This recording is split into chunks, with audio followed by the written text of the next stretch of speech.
Deputeti i Partisë Demokratike Eno Bozdo ka propozuar në kuvend projektligjin për uljen e taksave të naftës, duke kritikuar qeverinë për çmimin e lartë të karburanteve dhe pagesën e rezervave të sigurta.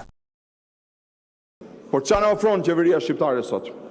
Përveç parave që i fut në xhep dhe nuk i shpërndan si rezultati i pritjes të VSH-s. Ofron bordin e transparencës, që vetëm vëzhgon rritjen, ndërsa ne propozojmë një mekanizëm ligjor automatik. Dallimi është i qartë. Bordi është vullnet i kryeministrit, vullnet politik i tij, ndërsa mekanizmi ynë është detyrim ligjor që mbron qytetarin pa pasur nevojë për mbledhje komisionesh.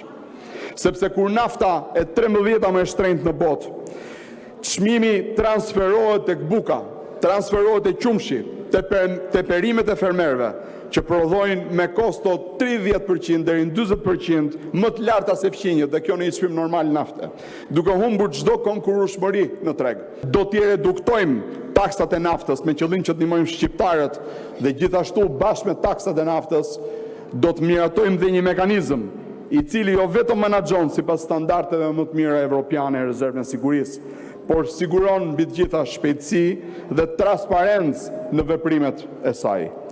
Gjithashtu, me miratimin e këtij ligji, ne sigurojmë që për këtë krizë, po edhe për krizat tjera që nuk varen nga ne dhe nuk janë dorën tonë, se çmimi do të ulet automatikisht dhe qeveria nuk do të fitojë nga kriza, por me anë këtij mekanizmi do të amortizojë që në ditën e parë të krizës çmimin e naftës minimalisht nga teprica e të VSH-s që ajo, ndërsa flasim, po inkason. Bozdo argumentoi se ulja e taksave do të ndihmojë familjet shqiptare dhe do ta bëjë Shqipërinë më konkurruese me Kosovën dhe Maqedoninë e Veriut, ndërsa kreu i grupit parlamentar socialist Tauland Balla theksoi se çmimet e karburanteve ndikohen nga tregjat globale. Hapur që nëse doni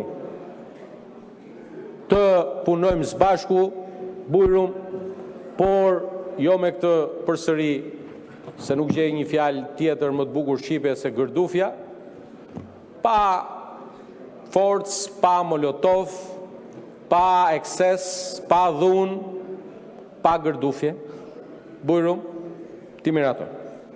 Tani, për transparencën e publikut, por dhe të kolegëve që janë këtu. Kemi pasur para 48 orësh një konferencë kryetarëve, e cili është institucioni ku ne piqemi, takohemi, për të diskutuar për çështjet. Këtë gjën këtu, që sapo dëgjuat, as nuk e tha asnjëri për tyre. U tha këtu se nafta në Shqipëri vjen më shtrenjtë se sa në vende tjera. Nafta është mall burse. Shqipëria sot blen në bursë. British Petroleum, që është furnizori kryesor i Shqipërisë sot, në çdo mëngjes shet me çmim burse. Dhe e pas kemi faj ne, tha zotria, që Shtetet Bashkuara të Amerikës kanë sulmuar Iranin, e përpasoi regjimi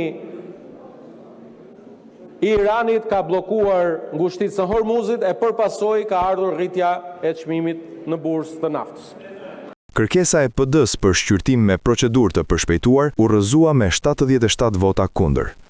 24 pro, 77 kundër, abstenim nuk ka, kërkesa nuk miratohet.